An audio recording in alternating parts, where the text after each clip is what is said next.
परीक्षण कीजिए, तो तुम्हारा दिमाग तो थोड़ा सजग हो गया कि भाई समालोचनात्मक है तो मतलब है कि कुछ ये होना चाहिए, तो तुम दिशा देते हो कि निरंकुश राजतंत्र तो है, अन्य देशों में भी है, लेकिन यहां निरंकुश राजतंत्र के विरुद्ध प्रतिक्रिया होने का मतलब है कि अगर ब्रिटेन में सशक्त मध्य वर्ग था तो राजतंत्र निरंकुश नहीं रह गया था, और बाकी देशों में निरंकुश राजतंत्र था तो सशक्त मध्य वर्ग नहीं था। फ्रांस एक ऐसा विरोधाभास प्रस्तुत करता था कि वो निरंकुश राजतंत्र को सशक्त मध्य वर्ग के बीच बनाए रखना चाहता था। पॉइंट जिसी समय तुम्हारा यह पॉइंट इंसर्ट होगा, तुम्हारा आंसर की क्वालिटी नेचुरली बाकी बच्चों से हट जाएगी। क्या तुम लोग इस अच्छा, ये तब होगा जब you will try to be a thinking creature. अगर तुम थिंकिंग क्रिएचर अपने आप को बनाते हो, देखो अब मान लो हम 10 बार थिंक करते हैं, तुम्हारी क्षमता उतनी नहीं, तुम 4 बात ही थिंक करोगे, वो 4 बात बाकी बच्चों के आंसर से तो आपको अलग कर देगा ना। तो मैं आपको ये बता रहा हूं कि इस लंबवत अध्ययन के क्रम में इस लाइन को लिख लो, क्योंकि तुम लोग इंस्ट्रक्शन में फिर करोगे। हाँ, उसी उसी उसी पॉइंट में, परंतु परंतु हाँ, हाँ, हाँ, लंबवत अध्ययन के क्रम में हम इस बात का ध्यान रखें, लंबवत अध्ययन के क्रम में हम इस बात का ध्यान रखें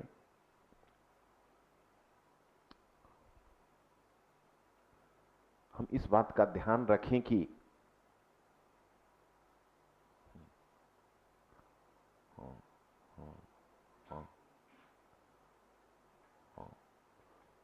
हमारी तैयारी तथ्यपरक नहीं हो, हमारी तैयारी तथ्यपरक नहीं हो, तथ्यपरक, और हम बहुत अधिक गहराई में जाने का प्रयास नहीं करें, और हम बहुत अधिक गहराई में जाने का प्रयास नहीं करें।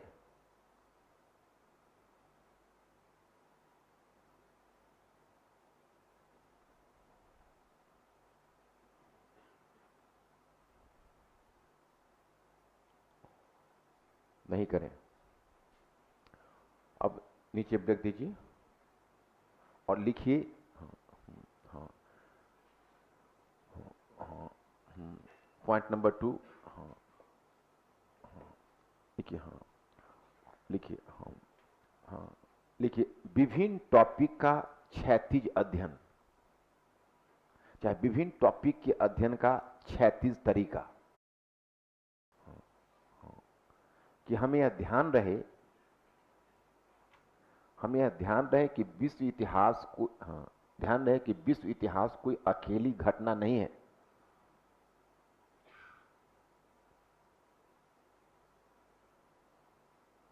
विश्व इतिहास कोई अकेली घटना नहीं है।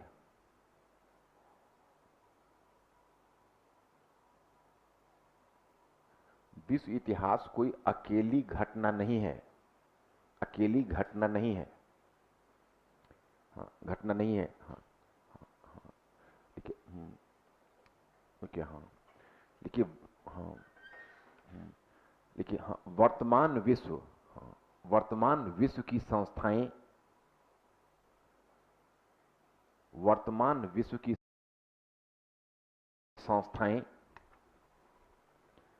विश्व की संस्थाएं लगभग लगभग 500 वर्षों, लगभग 500 वर्षों के विकास का परिणाम है। लगभग 500 वर्षों के विकास का परिणाम है, विकास का परिणाम है। हाँ, देखिए। हाँ, हाँ, हाँ, हाँ, फिर मेरा, हाँ, फिर हमारा वर्तमान पाठ्यक्रम भी, फिर हमारा वर्तमान पाठ्यक्रम भी लगभग लगभग 300 वर्षों, लगभग 300 वर्षों के इतिहास को समेटता है। लगभग 300 वर्षों के इतिहास को समेटता है। 300 वर्षों के इतिहास को समेटता है। इसका अर्थ है, इसका अर्थ है कि किसी अकेला टॉपिक का, इसका अर्थ है किसी अकेला टॉपिक का अधिक महत्व नहीं है, अधिक महत्व नहीं है।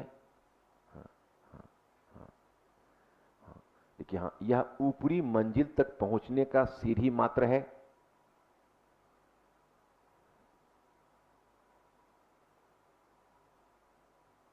ऊपरी मंजिल तक पहुंचने का सीढ़ी मात्र है, सीढ़ी मात्र है। हाँ, हाँ, हाँ, सीढ़ी मात्र है।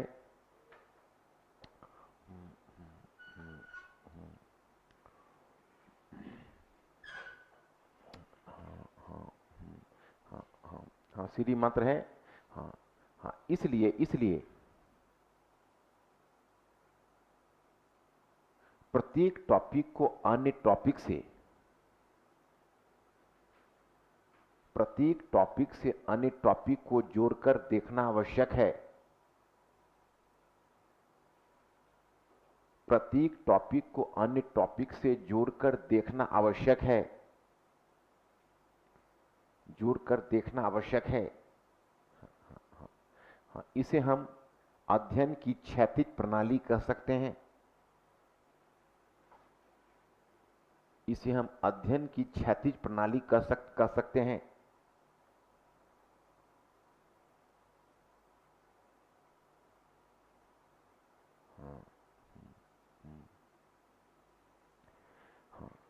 लिखिए, हाँ, कि परीक्षा में अधिकांश क्वेश्चन इसी पैटर्न पर होते हैं। परीक्षा में अधिकांश क्वेश्चन इसी पैटर्न पर होते हैं।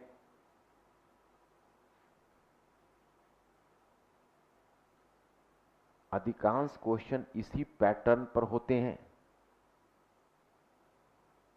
आप डैश दीजिए और डैश देकर आप लिखिए।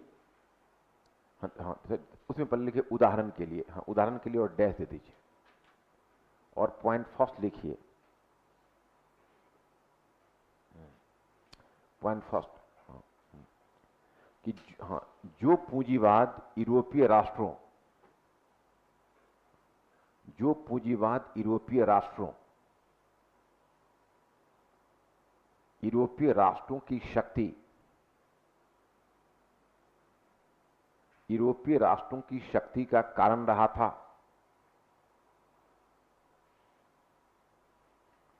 शक्ति का कारण रहा था, वही उसके पतन का भी कारण बन गया, वही उसके पतन का भी कारण बन गया।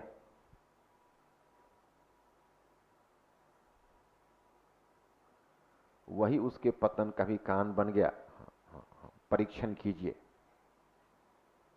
परीक्षण कीजिए।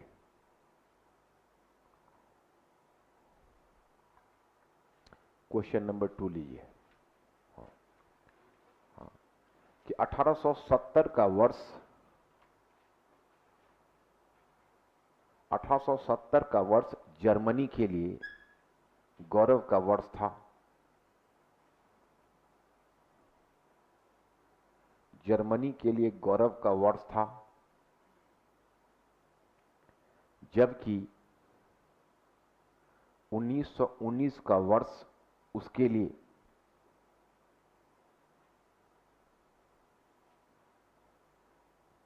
1919 का वर्ष उसके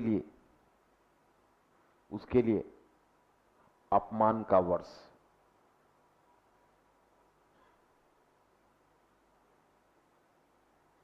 अपमान का वर्ष। इस कथन पर टिप्पणी कीजिए, इस कथन पर टिप्पणी कीजिए।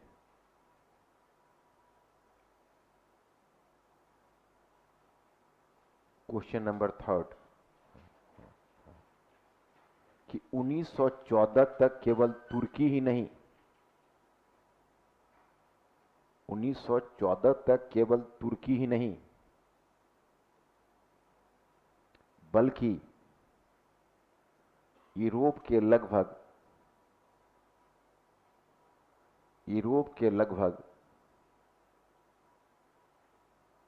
सभी राष्ट्र मरीज हो चुके थे।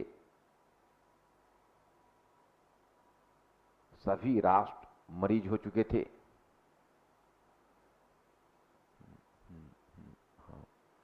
इस कथन को सोदाहरण स्पष्ट कीजिए। इस कथन को सोदाहरण स्पष्ट कीजिए।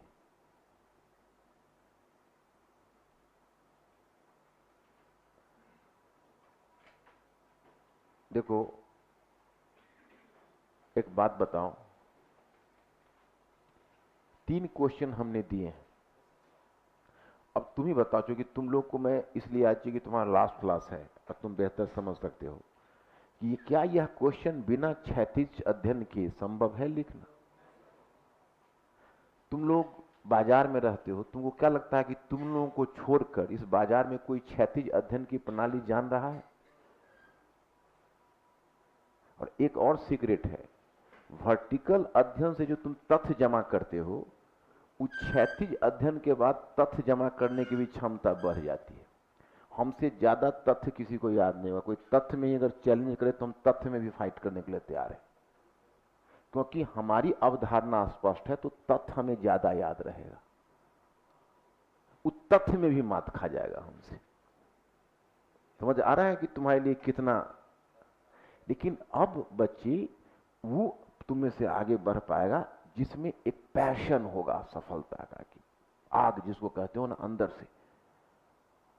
सबके अंदर समान पेट्रोल नहीं है। माचिस तो लगाता हूं सबका, लेकिन जिसमें पेट्रोल होगा उसको आगे ले जाएगा।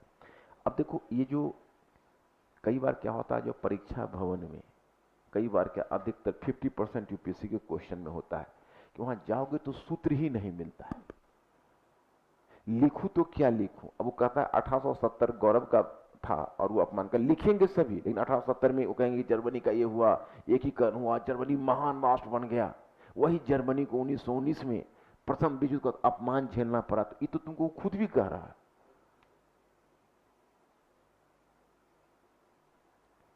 तुमको एकीकरण के बाद जर्मनी की आक्रामक विदेश नीति और विलियम कैसर के द्वारा शक्ति संतुलन के लिए खतरा उत्पन्न कर दिया जाना, और इस कारण से प्रथम विश्व युद्ध और जर्मनी की आक्रामक नीति का नतीजा प्रथम विश्व युद्ध और फिर उसके बाद जो पेरिस शांति सम्मेलन में उसे जो अपमानित कर दिया, वो द्वितीय विश्व युद्ध का आधार निर्मित कर दिया। तो कुल मिलाकर तुम यहां पर यह दिखाओगे कि जर्मनी का एकीकरण 2 विश्व युद्धों का फंडामेंट, 2 विश्व युद्धों का एक महत्वपूर्ण कारण बना रहा। जर्मनी का आना 2 विश्व युद्धों को सुनिश्चित कर दिया। अब परीक्षक उसी एंगल से आपको पूछ रहा है। और जो दूसरा वाला क्वेश्चन, जो जैसे पहला वाला क्वेश्चन दिया कि जो पूंजीवाद यूरोपीय राष्ट्रों की शक्ति बढ़ी, तो यूरोप में राष्ट्रवाद का विकास पूंजीवाद के विकास के समानांतर हुआ है। अब तुम लोग क्लियर हो या बताना पड़ेगा? लेकिन जब पूंजीवाद एकाधिकारवादी पूंजीवाद का रूप ले लिया और फिर साम्राज्यवाद का रूप ले लिया और उग्र राष्ट्रवाद के साथ ये जुड़ गया, तो फर्स्ट वर्ल्ड वॉर, तब वर्ल्ड वॉर्स हुआ।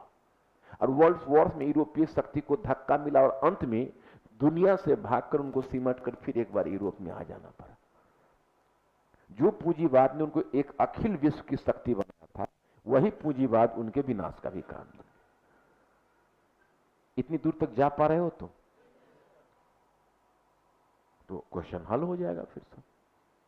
और इसी पर जो मैं तुमको बौद्धिक जुगाली की जो बार बार बात करता हूं, यहीं पर बौद्धिक जुगाली हमारी काम देगी। यहीं पर हमारा जो मेथड होगा वो कारगर होगा। हम लोगों का कंपटीशन किसी से नहीं है, क्योंकि कोई दूसरा ऐसा सोचा ही नहीं। बाकी जगहों पर होता है कि ये थोड़ा ज्यादा पढ़ रहे हैं, ये क्वेश्चन ज्यादा कर रहे हैं, ये क्वेश्चन ये कम कर रहे हैं। और आपका और बाकी लोगों की स्थिति यह है कि बाकी लोगों का तरीका ही गलत है, इसलिए यूपीएससी का क्वेश्चन वो कर ही नहीं पाएंगे। तो इसलिए यू शुड फील एम्पावर्ड। अब simply you have to develop your passion. लेकिन बच्चे हाथ वहां बंध जाते हैं कि सिलेक्शन केवल हिस्ट्री पर तो नहीं होगा, ये तो 500 मार्क्स के हैं।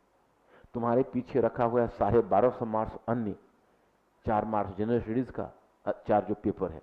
अब जनरल स्टडीज के पेपर में एक एक पेपर को अगर तुम लोग इसी तरह से डील कर लेते तब तो तुम लोग को आईएएस बनने से कोई नहीं रोकता। ये मिथक तार तार हो जाता कि हिंदी माध्यम के बच्चे सेलेक्ट नहीं होते। ये मिथक ही टूट जाएगा। लेकिन जीएस में जाके फिर तुम लोग वही 84 लाख योनियों में भटकने लगोगे कि चलो पॉलिटी पढ़ना तो प्रस्तावना, फिर article to article constitution polity में बढ़ रहे हैं। जब तक तुम थिंकिंग क्रिएचर नहीं होगे तो हमारे क्वेश्चन का इतना, जब वो थाली सजा के जो क्वेश्चन वहां रखे रहेंगे तो वहां पर वर्टिकल स्टडी वाला तो क्रैश कर जाएगा, वहां पर भी तुमको ऑरिजेंटली बढ़ना पड़ेगा। समझ रहे हो? इसलिए तीसरा बिंदु हमने दिया है अंतर अनुशासनात्मक का। और हमारा वर्ल्ड हिस्ट्री, एंशिएंट और मेडिवल, तुम लोग हिस्ट्री के हो, जीएस में सबसे ज्यादा फायदा उठा सकते हो। फायदा ज्योग्राफी वाले भी उठा सकते थे, लेकिन ज्योग्राफी वाले उस एंगल से नहीं देख रहे हैं। उनको भी कुछ एंगल से दिखा देना तो उनको फायदा हो जाता। ज्योग्राफी हिस्ट्री में लिंक है और इकोनॉमी में फायदा हो जाता, क्योंकि रिसोर्सेस का कोई भी जगह है तो पहले जगह फिक्स करोगे तभी कोई बात होगी ना। ज्योग्राफी एक जगह फिक्स कर देता है और फिर हिस्ट्री चेंजेस बता देता है। तो जगह तो ज्योग्राफी फिक्स करता है, world geography, Indian geography, resources, है ना। और लेकिन जब तुम लोग ज्योग्राफी पढ़ते हो और जब मैं हिस्ट्री में यहां बताता हूं, तो इस बार तो मैप भी मैं कराऊंगा, तो मैं एक बात देखता हूं कि बच्चा लोग ज्योग्राफी कभी लोकेशन क्लियर नहीं रहता है। ऐसा क्यों होता है? तुम लोग का लोकेशन क्लियर होता है ज्योग्राफी में, तो उसका तुम कहीं दूसरे विषय में क्यों नहीं इस्तेमाल करते हो? उसको दिमाग के इस कोने में रखा हुआ है कि जब ज्योग्राफी की बात होगी तभी निकालेंगे, नहीं तो उसको नहीं निकालेंगे। ज्योग्राफी में अगर तुम्हारा लोकेशन क्लियर है तो तुम उसका इस्तेमाल बाकी विषयों में क्यों नहीं करते हो? जीएस का जो फाउंडेशन है वो आपको हिस्ट्री और ज्योग्राफी देगा। वहीं से इकोनॉमी निकलती है, वहीं से पॉलिटी निकलती है, वहीं से आपका इंटरनल सिक्योरिटी निकलती है, नेचुरल डिजास्टर निकलता है, कल्चर निकलता है। इंटरनल सिक्योरिटी का जो नक्सलिज्म है ना, तुम कॉन्टेम्पररी मॉडर्न हिस्ट्री से, इंडियन सोसाइटी एक कॉन्टेम्पररी मॉडर्न हिस्ट्री से तुम कवर कर लोगे। इवन इंटरनल सिक्योरिटी में एक तो है ना, जैसे काउ लिंचिंग है, या सबसे बड़ा तो इंटरनल सिक्योरिटी के लिए खतरा है फंडामेंटलिज्म, रिलीजियस फंडामेंटलिज्म। तो रिलीजियस फंडामेंटलिज्म तो हिस्ट्री से ही तुम डील करोगे उसको। तो यहां पर नीचे ब्रेक देकर लिखो अंतर अनुशासनात्मक। अंतर अनुशासनात्मक दृष्टिकोण।